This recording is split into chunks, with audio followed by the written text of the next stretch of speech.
keputusannya, mintakan permohonan ke PN. Siapa yang mau dihukum di UGM? Tidak membuka itu. Misalkan siapa? Ya pengalaman kami di sidang dulu pemilu, sengketa pemilu, kami meminta beberapa dokumen terkait Sirekap waktu itu. Oke. Kalah terus kan KPU-nya dan endingnya memang harus dipaksa. Dan yang bisa memaksa itu pengadilan. Jadi kita cukup menyurati, kita tunjukkan putusan-putusan yang... Bukan, tadi pertanyaan ini, kalau seandainya kemudian dipaksa dan kemudian diberlakukan pidana tadi, berapa, 1 tahun penjara ya? 1 tahun dan denda 5 juta rupiah tadi, siapa yang bakal dihukum dari UGM? Ya kemungkinan tentu yang bertanggung jawab ya, entah rektor atau kalau rektor mengelak, ke kepala PPID-nya. Oke, Bung Ade silakan. Ya, terima kasih Bung Eman. Ini dari tadi kita bicara akhirnya melenceng ke pidana nih. Substansi yang ada sebenarnya kan tun. Jadi gini, saya akan menjelaskan ke Pak siapa? Lukas. Nggak usah. Terkait tunnya. Saya nggak perlu penjelasan Anda. Enggak. Saya mau menjelaskan ke Bapak tadi, menjawab. Pak Lukas betul, nggak usah dijelaskan, legal standingnya nggak ada dia. Terkait. Dia nggak punya legal standing, jelasin apa? Nggak usah lah. Oke, silakan, nggak apa. Nggak beropini aja, nggak usah. Begini. Jelaskan ke saya aja nggak apa. Ya, Biar saya akan jelaskan ke Bung Aiman karena Bung Aiman yang mengundang saya. Legal standingnya lebih jelas, ya kan? Nah, jadi kalau berbicara tun, ya kan, itu kan sengketa administrasi, surat keputusan, kemudian pihaknya itu jelas bahwa perorangan perseroan itu untuk penggugatnya. Terus tergugatnya itu adalah pemerintah, badan publik. Ya kan? Nah, terkait persoalan Bon Jovi ini kan administrasinya adalah administrasi publik. Ya toh? Nah, itu dulu yang kita pahami. Terus kalau berbicara tun, karena saya banyak perkara di tun. Kalau berbicara tun itu non eksekutorial sifatnya. Jadi tidak bisa ada sanksi pidana di situ. Jadi kita jangan ngawur untuk memberikan opini publik di luar. Ini ngawur ini. Kalau kamu tahu tun, pasal yang ngawur. Saya jelaskan dulu kan, tunggu dulu saya pasal ngomong dulu baru kau 51, 52, 53, 54. Kamu nanti setelah saya ngomong baru kau ngomong. Ya, oke. Saya menghargai kau nggak menghargai kita juga. Mas Aiman, saya keberatan nih ada orang nggak punya legal standing marah-marahi orang yang punya legal standing ini, keberatan ceritanya. Nggak, kita dengarkan. Nanti bergantian. Dan nggak pernah baca ada itu. Udah pasal saya 51. nggak usah ngundang termul. Nanti saya bergas. Ngundang termul tuh jadi ratingnya turun lagi, rakyat bersuara. 2 minggu yang lalu tuh bagus. Rakyat bersuara tanpa termul. Ini termul itu percuma aja. Oke. Nanti parah memang kalau termul tuh ya kayak gini. Nanti dibalas, nanti dijawab atas argumentasinya. Silakan. Nanti saya berkas. Nah, itu non eksekutorial. Biasanya di bidang administrasi itu kalau di tun itu tidak ada semacam boleh. Jadi di tun itu dia tidak ada ini untuk ada eksekusi. Aturannya gimana sih? Kenapa tidak dieksekusi? Kenapa non eksekutorial? Karena itu surat-surat saja, Bung Aiman. PTUN non eksekutorial. Ya, jadi nggak bisa dilaksanakan maksudnya? Ya, itu ngawur. Karena tidak ada badan eksekusinya. Nggak ada jurusita dan seterusnya misalnya gitu ya. Oke. Nggak ada jurusitanya. Nggak apa. Nanti kita dengarkan. Oke, silakan. Ya kan itu dulu. Jadi yang pertama, buat apa ada PTUN? Ini kan logika sederhana. yang digugurkan adalah surat. Jelas ini. Surat. Tidak berlaku, katakanlah. Misalkan SKA itu tidak berlaku. Terus kemudian kalau KIP, kalau dikuatkan berarti itu berlaku. Misalnya kan UGM dalam hal ini, misalnya UGM nih. Ya. UGM kan menolak ya. UGM menolak untuk memberikan. Ya. Tapi UGM dibatalkan oleh PTUN. Ya, artinya tidak berlaku negasinya. Iya, bisa saja dia memberikan atau tidak memberikan sesuai dengan putusan KIP. Iya toh? Gini, kan saya misalnya UGM. Kalau UGM tidak memberikan ada sanksi pidana dan disebutkan 1 tahun atau denda 5 juta. Boleh sebutkan. Bacakan pasal 52. Saya ngelihat di sini tuh ingat saya ketika kasus Rasman dulu. Ini Badan pasal 52. Memang benar ada aturannya, baca Mas, baca. Ya, Pasal 52 Undang-Undang Keterbukaan Informasi Publik. Pasal 52 ya. Itu undang-undang keterbukaan Badan informasi publik. Publik. Saya bicara TUN.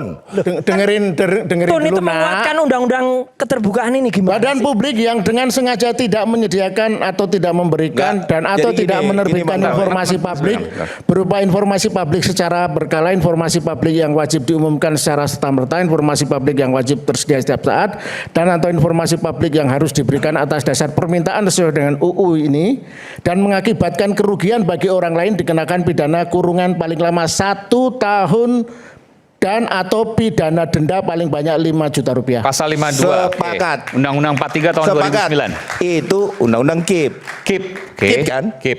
Saya bicara TUN. Tata Usaha Negara. Saya bicara TUN.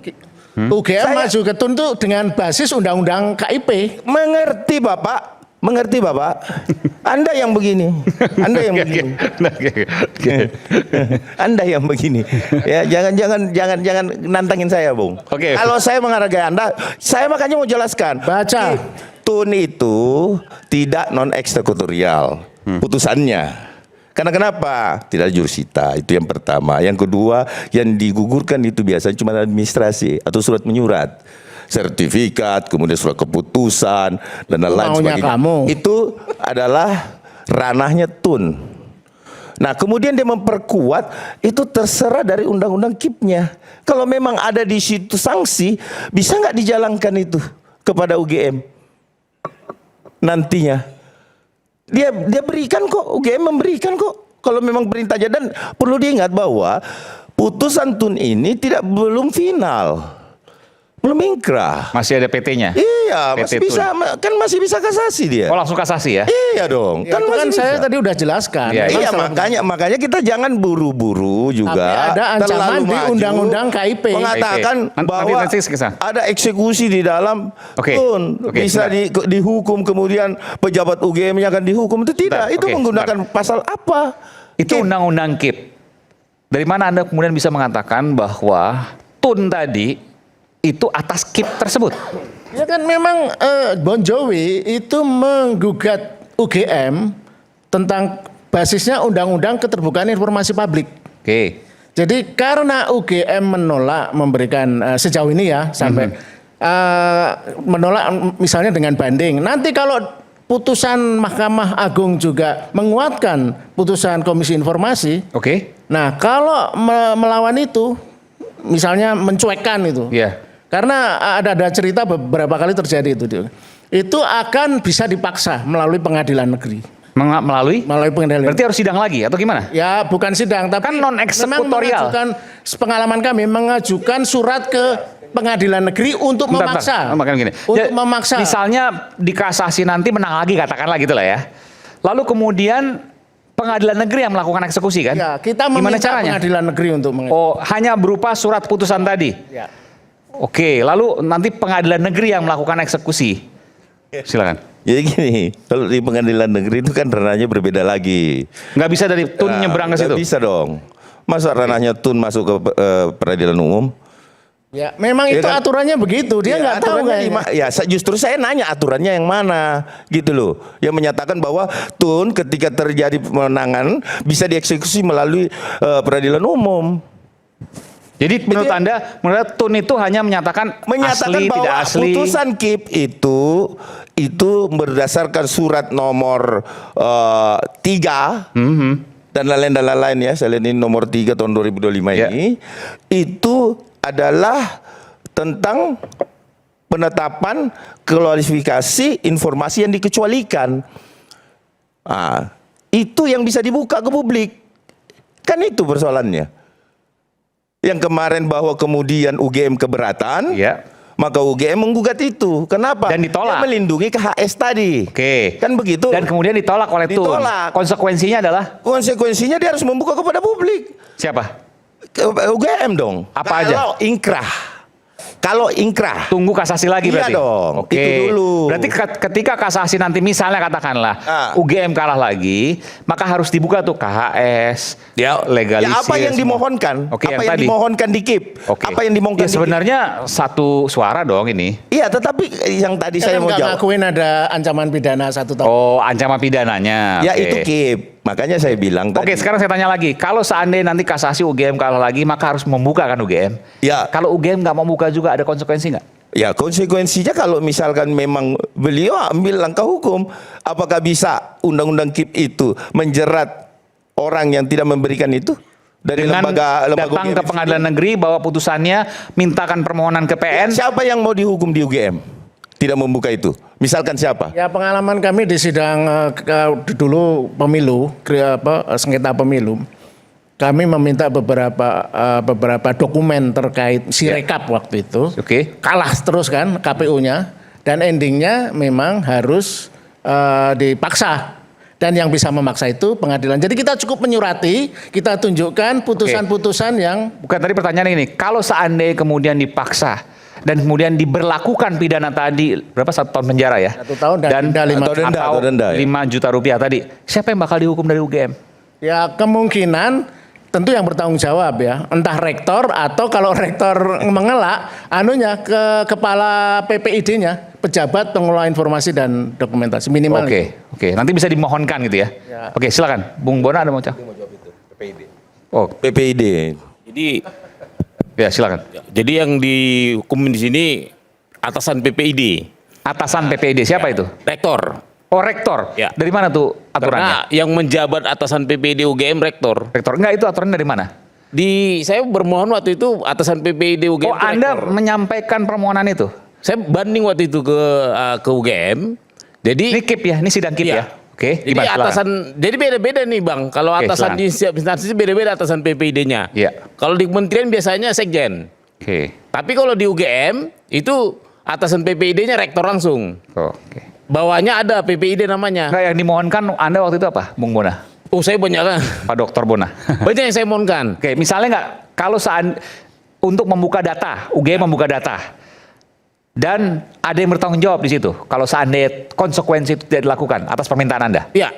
Ada. bagaimana kemudian kurang lebih lah kata-katanya? Jadi kan kita bermohon pertama itu bermohon pada PPID, pejabat pengelola informasi dan dokumentasi. Ya. Nanti setelah dia nggak ngasih, kita keberatan. Keberatan kita adalah ke atasan PPID-nya. Nah, atasan PPID-nya kan nggak tahu siapa. Tapi di UGM atasan PPID-nya adalah rektor langsung. Oke. Nah, Begitu. pertanyaan timbul, Bang Bonatua. Yang kemarin dimenangkan sebagian itu termasuk data dokumen apa saja? Yang Ada bisa? coba tolong coba. ditampilkan yang apa? Ada saya kasih itu yang dimenangkan apa saja. Mau diputarkan sini ya? Iya. Oke, sambil Yang dijelaskan. putusan amar putusan. Bung Bona boleh sini, silakan. Tadi tuh data-data yang Mas Roy sampaikan di sini itu dari Bung Bona? Ada sebagian. Bagian, oke. Nah. Jadi ini nih. Pakai mikrofon. Ya. Yang saya baca ya, ini kan putusan amar putusannya yang nomor 55. Jadi yang kuning-kuning ini nggak dikasih. Oke, saya bacakan ya. Ijazah asli ini tidak dikasih oleh UGM nih ya. Tidak dikasih karena tidak dikuasai. Oke, oleh UGM tidak UGM. menguasai. Pertama ijazah asli, yang kedua dokumen terkait pencalonan Joko Widodo. 1, dokumen permintaan legalisir ijazah dan apa ini? Arsip pertinggal. Arsip pertinggal. Pada setiap pencalonan. Oke, kemudian yang kedua dokumen permintaan verifikasi dan KPU Kota Solo, DKI, Pusat atas pencalonan Joko Widodo sebagai Wali Kota Solo, Gubernur hingga Presiden. Ya. Nah, itu nggak dikasih karena UGM tidak memiliki. Tidak dikuasai. Tidak dikuasai, bilangnya seperti itu ya. Jadi sisanya selain yang kuning-kuning itu dikasih semua wajib Oleh UGM. oleh UGM. Sudah. Kalau sudah ingkrah. Kalau sudah sampai sekarang belum berarti. Belum ingkrah. Oke. Ini udah langsung saya minta juga. Oke, ini kurikulum yang berlaku pada saat itu. SOP dan aturan drop out DO ya, Iya. pada masa itu. SOP aturan KKN. Ini SOP list dan dari sidang Bon Jovi ya. Iya. Putusan 55. SOP, semuanya nih. Jadi kurang lebih data-data dokumen. List dari Bon Jovi ini untuk menggugat UGM juga. Bukan, yang ini yang di Oke. putusan ini yang dikuatkan oleh Tun. Ke Bon Jovi kan. Iya, Bon Jovi. Oke, ini yang kemudian ini sama sekali satupun belum diberikan oleh UGM, Belum. satupun. Nah, Oke. Bahkan kan UGM-nya merasa nggak layak juga dia pada keberatannya ke Tun, dia merasa penilaian dari majelis KIP itu salah. Oke, kalau nanti kasasi katakanlah Anda menang lagi nih, UGM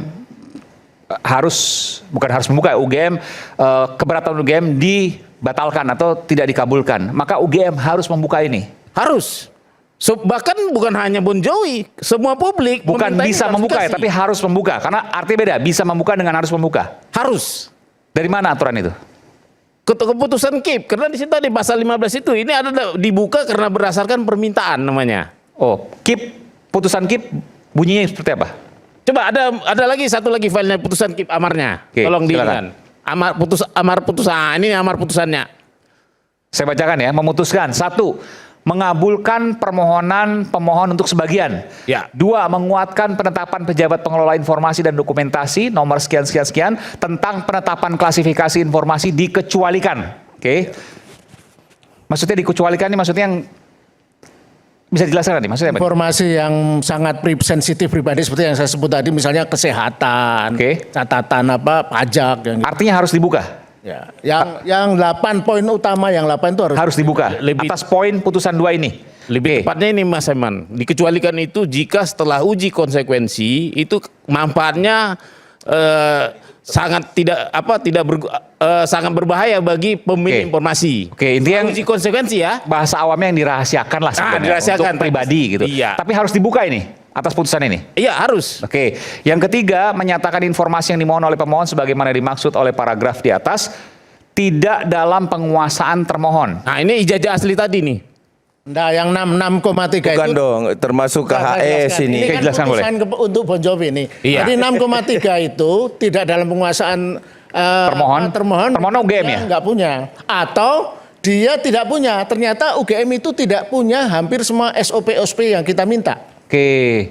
Jadi SOP DO, SOP tadi itu ya. Betul. SOP apa namanya KKN. SOP apakah foto Di zaman itu, berkacamata boleh atau Bung Aiman, di tidak. zaman itu, Zaman itu. di zaman itu. Legalisir Dan terutama. mungkin saja nggak punya SOP-nya waktu itu. Ya. Kemudian menyatakan informasi yang dimohon oleh pemohon sebagaimana dimaksud merupakan informasi yang tidak dalam penguasaan termohon. Maksudnya? Ijazah tadi Ya, itu kan ijazah. dikuasai oleh Pak Joko Widodo. Oke.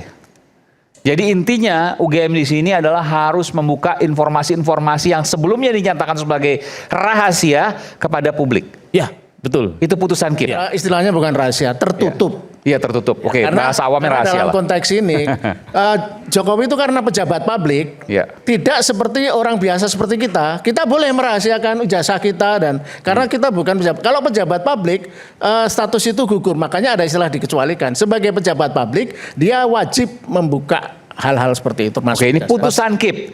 Lalu kemudian UGM banding ke TUN, ke Tata Usaha Negara, dan hasilnya TUN menolak bandingnya UGM. Ya. Artinya putusan ini berlaku. Betul. Sekarang akan dilakukan kasasi, sudah. Belum. Belum. Oke. Dari Belum. putusannya Belum. paling Kalau lambat saya tanggal. Mas Eman, Paling lambat jadi- putusan UGM harus memutuskan ke kasasi sekitar tanggal 18-19 Juli. Kalau tidak dilakukan kasasi maka inkrah. Ya, dia Kalau harus inkrah menyerahkan. maka bisa dilakukan gugatan tadi secara pidana. Maksudnya hukuman pidana Kalau tadi. tidak Kalau diberikan, dia tidak Bung Aiman. memberikan, kalau dia Kalau tidak tidak mau. diberikan. Jadi gini, Oke. kalau dari semua yang kita lihat 8 tadi, justru kalau UGM memberikan ke penggugat atau pemohon, ya kan? Nah, apakah ini tidak membuktikan justru Pak Jokowi adalah alumni UGM? Clear kan? Pertanyaannya kenapa UGM kok Clear kan? ngotot tidak mau memberikan? Persoalan UGM tidak kan mau kalau memberikan, persoalan UGM tidak mau memberikan, saya rasa memiliki pertimbangan lain. Iya kan? Kenapa? KHS, nilai-nilai dan lain-lain sebagainya. Mungkin itu, tapi justru sudah didapat oleh Bang Roy tadi, ditampilkan nilai-nilainya. Iya kan? Nah saya rasa tidak ada yang Itu tidak yang publik menampilkan itu. Mabes Polri dan harusnya baca. UGM harusnya baca Iya kan? Undang-Undang Kan begitu. Keterbukaan Informasi Publik Kan pasal sudah. 18 ayat 2. Ada di situ jelas. Ya, Jadi, pejabat publik harus sebenarnya membuka. kenapa UGM Justru ngotot ini tidak memberikan melegitimasi. itu? Karena dia berprinsip pada asas kehati-hatian. Nah, asas kehati-hatian itu tidak ada di Ini yang disampaikan UGM ya Ah, ah. waktu sidang ya. Jadi hati-hati untuk apa nggak jelas, nggak ada basis hukumnya. Mas Eman, tadi kan yang dokumen sebelumnya nih, yang sebelum ini yang Oke, sebelumnya ditunjukkan kita tadi geser. Bonatua. Ini kan sebenarnya yang lain-lain yang hitam itu udah diterima kan. Yang belum itu yang kuning.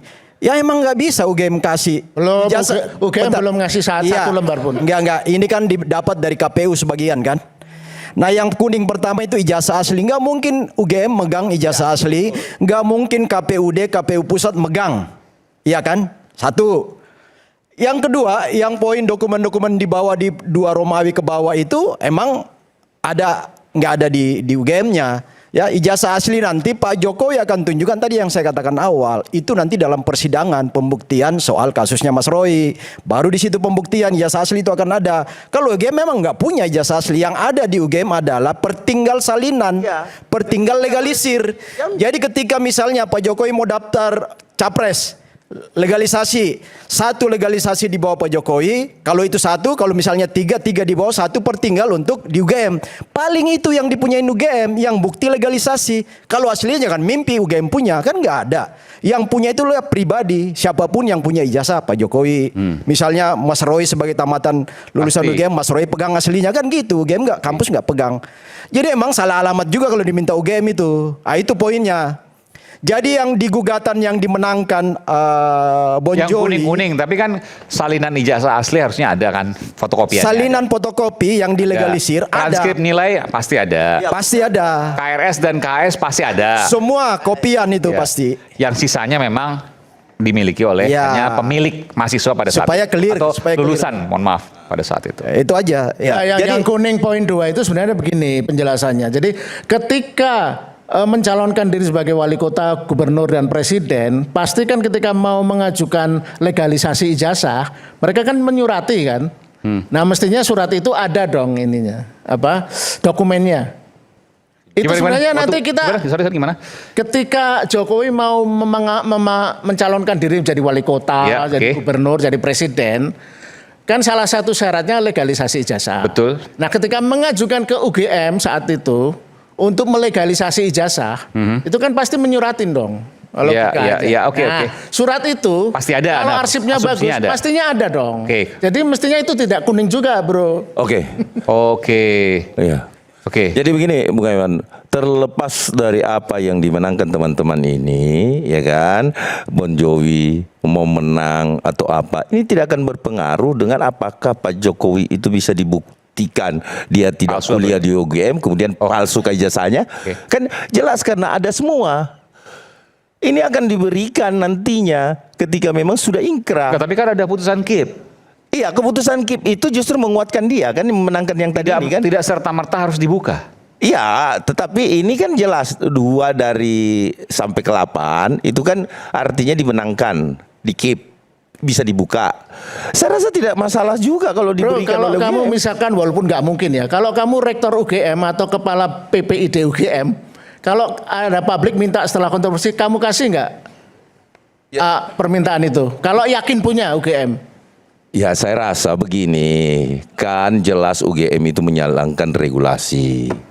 Kan menurut UGM perlindungan data pribadi itu kemarin kan di sidang juga dia ngomong, Pak, bahwa kalau itu berkaitan dengan perlindungan data pribadi kami keberatan. Itu sudah diputus di KIP nggak berlaku. Iya makanya lah Anda menggugat dimenangkan. Tidak ada alasan UGM tidak memberikan kan? Kalau ini ingkrah kan begitu. Nah bukan berarti dia tidak punya toh. Jadi masih Kan begitu. Jadi menurut Anda punya tapi nggak mau ngasih, menunda gitu. Ya karena kan kemarin alasan UGM kenapa tidak mau memberikan, ditanya kok sama KIP, kan kemarin saya ikutin juga. Kenapa? Karena ada data perlindungan pribadi tadi, PDP tadi. Nggak, ini Gitu loh. nggak paham. PDP itu Jadi, kemarin sudah diputuskan segala tidak pengecualian. Ya, cuman alasan Pribadi itu UGM sudah nggak pada saat berlaku. belum putus KIP, Karena alasannya kan KIP sudah ditanya kenapa Anda memutuskan tidak itu harus memberikan. dibuka. Artinya UGM nggak punya alasan untuk tidak membuka. Iya. Iya.